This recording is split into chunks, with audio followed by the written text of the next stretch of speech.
welcome back to the Dawn Show. Continuing now, just inspirational stories that we want to share with you. And the good news, people who pay it forward or show us that despite any odds, you can triumph. And also in conjunction with the fact that it's Black History Month. So Kira and Natasha are back to talk about that. And you know, Natasha, I know you've talked about this on your talk show.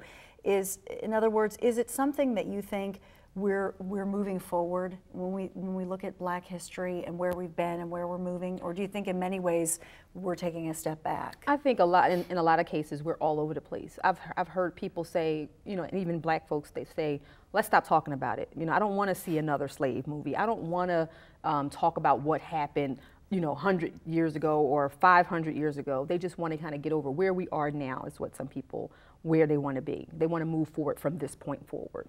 But then I also hear people say, you know, we need to talk about our history. We don't know our history. So many people believe that, you know, Black history starts with, you know, slavery, and that's just not the case. We have so much rich history that goes, you know, even back to, you know, our native land. So when I think that our agenda, sometimes we don't have a focus on that, that becomes a problem. Where, how can we necessarily move forward if we're all over the place in terms of where we need to be and where we need to start? I think that's the first issue is where do we start in terms of telling our history? And a lot of people say, well, we have President Obama, and so that was a huge hurdle, that the first president who's African American. And then he came out for gay rights. Mm-hmm. And a lot of people said, well, gay rights are the same as rights for African Americans. Oh, no. And I personally disagree with that. I think it's a different thing. Absolutely. Because you have slavery, and they're two separate things. Does it bother you when people just meld that all?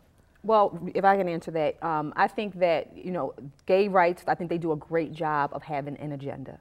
I think women's rights, we've done a great job with partnering with, you know, the social movement, the women's suffrage movement. Mm-hmm. So we've done a great job of kind of, you know, veering off into different paths or onto different paths, but in terms of the Black community, we don't have, I say it all the time, we don't have a community. We have neighborhoods, but I think we need to learn to build, you know, to break down those neighborhoods and build communities. We don't have a Black community. And so again, we have issues where we've partnered up with other, you know, communities, but we don't have our own agenda. And I think that's when you talk about President Obama and what he's done. I think a lot of people say, okay, we got a Black president, we can stop now. No, that's when it really starts. You know, we have to dig in, and he talks about picking yourself up by the bootstraps. Well, some people don't have boots. So I think, again, we need to, we're just all over the place in terms of our agenda. We need to fix, you know, get one and fix it. I'm big on the whole economic stability for our community. Our Black dollar just keeps going right out the community. We get money, we get our paycheck, goes right back out to the community. We don't have an agenda in which we can fund to build our community, and that's where I think we lack. And Akira, for you as a young person just graduating high school, moving on to college, what do you think from the young person's standpoint where we're at if you analyze with Black History Month in mind? Well, when Obama, you know, first was elected president, I was 14, so I voted the second time around. A lot of people that I knew didn't want to vote. They said that they wasn't going to do anything for him. He wasn't making a difference in their life. Like as like a young Black African American, you don't think people like worry about us, like especially like you live in Camden. You see so many negative things on the news. This person getting shot, like you don't see anything like me on the news. You don't see nothing wonderful about Camden. So like, why would a lot of kids our age think that someone's going to do anything for us when they're really not? Which is why, as a person who spent, you know, all of my adult life in the news business, I celebrate women like both of you. Because I want to talk about the solutions and people who are positive parts of the solutions to what ails us in our society. Like Camden is small, so you will hear a lot of things out of there. You don't, like you don't see like a person, like a news person like you, for say. You don't see like Fox 29 and all them other stations at my school or at another school or at like a good event like this Saturday. Camden just had a step show, but no parents or anything came out and like supported us. Like we don't have no support in our communities. Like just Ms. Warner said, like there's a lot of like other races, like there are other like Asians. We don't have our own stores. Like we don't support ourselves as a community. We support everybody else. I totally agree with that. And that's a big problem that we face internally in terms of even supporting our own businesses when we do get them. Akira mentioned that that nobody supported their step show, and I will take it a step further and say that that's where we have to create our own outlets. We have to create our own media outlets and tell our own story. We cannot depend on the media or other people to tell our story. We are the best ones to tell that story. And when we do tell our story, we have to support that internally. We have to do that. We have to do a better job of doing that.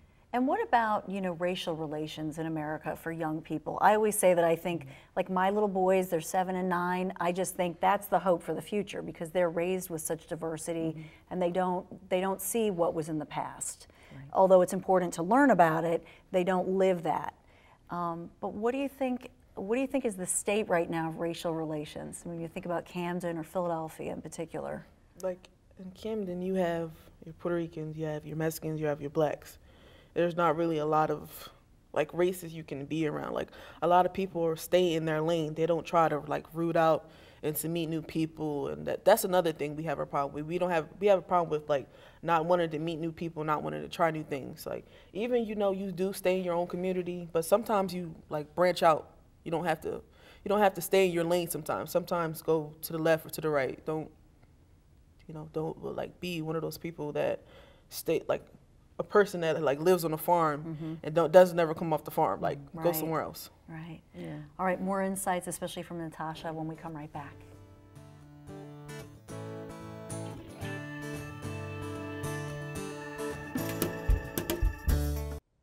Back here on The Dawn Show. I hope you are inspired as much as I am. This is amazing to hear your story, Akira, and thank you so much for being here. Natasha, just your final thoughts about this month and moving forward, what you hope will come in the next year.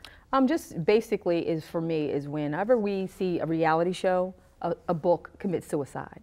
That is not our story. That is not indicative of what we've accomplished in terms of our portrayal on television. So I would urge people to just go to a museum, take this time this month and beyond to go to museums, pick up a book. The internet is more than just posting selfies. So pick up a book, go on Google, do your research, and just invest learn. Within yourself. Exactly. Learn about what's good, and how we can turn our neighborhoods into communities. Natasha, Akira, thank you so much for sharing your personal story. Thank you for having me. A lot of inspiration. I love it. Kumbaya. Kumbaya. That's right. Have a good one. See you tomorrow.